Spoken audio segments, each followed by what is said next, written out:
wakavamia, wakaingia kwenye eneo la nyumba, wakampiga risasi mbwa.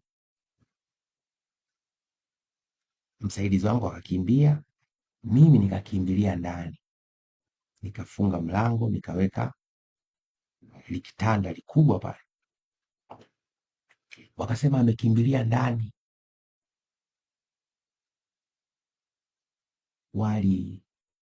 Walipiga risasi ule mlango wa mninga. Hawezi kuamini, mimi nimeenda range, najua SMG maana yake nini. Walipiga risasi ule mlango wote uliruka ukaingia ndani. Ziko njemba mbili zimeshika bastola, yani mmoja kafanya hivi alafu mwingine kafanya hivi.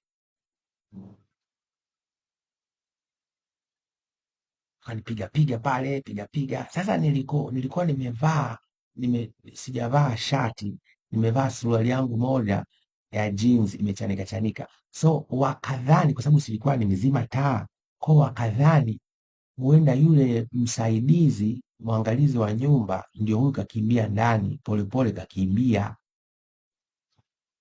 Lakini nilisali nikamwambia Mungu, kwa sababu jamaa wa nje anasema mpasue tuondoke.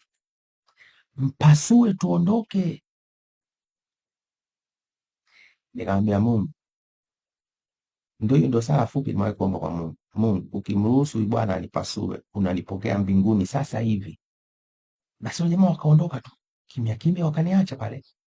Polisi wanajua hili tukio, hawajawahi kutoa mrejesho kutoka mwaka 2010 mpaka leo mwaka 2025.